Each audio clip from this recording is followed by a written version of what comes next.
మాకు దైవ సమానమైనటువంటి నారా చంద్రబాబు నాయుడు గారు. నేను అమ్మవారిని ఎంత నమ్ముతానో చంద్రబాబు నాయుడు గారిని అంతే నమ్ముతాను. మా ఇంట్లో మాకు దైవ సమానులు చంద్రబాబు నాయుడు గారని ఉంటుంది. అది అందరికీ తెలుసు.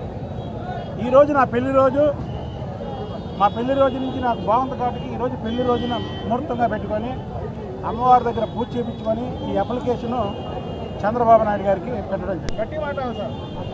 ఆ అప్లికేషన్లో ఏముందంటే విజయవాడ వెస్ట్ నియోజకవర్గం కానీ లేదా అనకాపల్లి పార్లమెంట్ నియోజకవర్గం కానీ నన్ను పోటీ చేయించండి. ఇవాళ భారతదేశ రాజకీయాల్లో జరుగుతున్నటువంటి పరిణామాలు, ఒక పార్టీ సింబల్ మీద కలిసి రెండో పార్టీలోకి వెళ్తున్నటువంటి రోజులు ఇవి. ఏ రోజు ఏ ముఖ్యమంత్రి మారుతాడో, ఏ రోజు ఏ ముఖ్యమంత్రిని చేస్తాడో తెలియని రోజులు. ఇవాళ ఏ పార్టీకైనా చంద్రబాబు నాయుడు గారు కావచ్చు, పవన్ కళ్యాణ్ గారు కావచ్చు, వీళ్ళ కూటమికి ఏదన్నా వస్తే డి అంటే డి అని మీరు ఏ మాట అయితే ఇచ్చారో ఆ మాట నిలబడే మీద నాయకులు ఈ రాష్ట్రాల్లో బీఫామ్ ఇవ్వాల్సినటువంటి బాధ్యత వాళ్ళ మీద ఉంది. ఎందుకు ఈ మాట చెప్తున్నానంటే 3 సంవత్సరాలు పార్టీలో పోరాటం చేయలేనటువంటి వ్యక్తులు, పార్టీలో కనబడినటువంటి వ్యక్తులు 2 సంవత్సరాలు బట్టి పవన్ కళ్యాణ్ గారు చంద్రబాబు నాయుడు గారు కలయికతో పార్టీకి మళ్ళీ కొత్త జోష్ వస్తే కొత్త వాళ్ళు కనబడుతున్నారు. సరే, చంద్రబాబు నాయుడు గారు ఏ నిర్ణయం తీసుకున్నా దానికి నేను శిరస వహిస్తా. అందులో రెండో క్వశ్చనే లేదు. నేను బ్లాక్ మెయిలర్ని కాదు. చంద్రబాబు నాయుడు గారు మాట జవదాటడం మీ మీడియా ముఖంగా పవన్ కళ్యాణ్ గారికి కూడా విన్నవించుకుంటున్నా. విజయవాడలో ఒక ఫైటర్ అవసరం. ఎమ్మెల్యేగా మీ ఇద్దరు కలిపి మరి ఇక్కడ కానీ అనకాపల్లి పార్లమెంట్కి కానీ నాకు అవకాశం ఇవ్వాలి. ఒకటి, అందులో నాకు ఎందుకు ఇవ్వాలో అప్లికేషన్లో పొందుపరిచా, అవన్నీ కూడా మీకు చెప్తా. మాచర్లో నా మీద దాడి జరిగింది.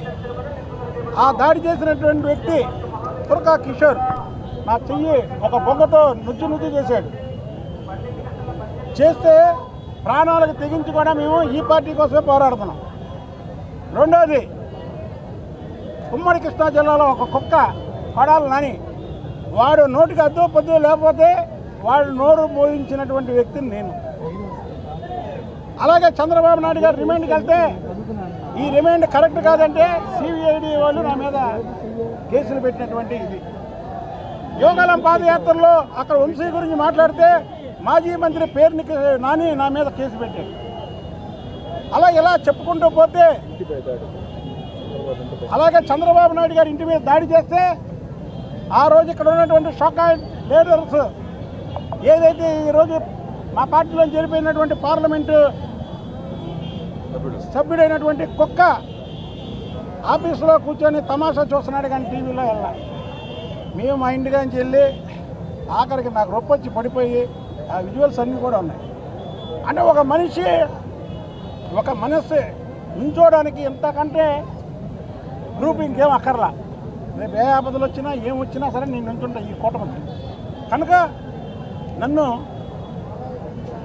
నా అప్లికేషన్ని పరిశీలించాలని చంద్రబాబు నాయుడు గారికి, అలాగే ఈ కూటమిలో ఉన్నటువంటి జనసేన నాయకులు పవన్ కళ్యాణ్ గారికి కూడా కోరుకుంటున్నాను. ఎందుకంటే ఇది తెలుగుదేశం పార్టీ తరఫున నేను అడుగుతున్నా కాబట్టి జనసేన జెండాలు పెట్టలే. ఎందుకంటే మరి బాగోదు. నేను జనసేన జెండాలు పెట్టి అడిగితే ఆ కూటమి తరఫునే అడుగుతున్నాను నేను.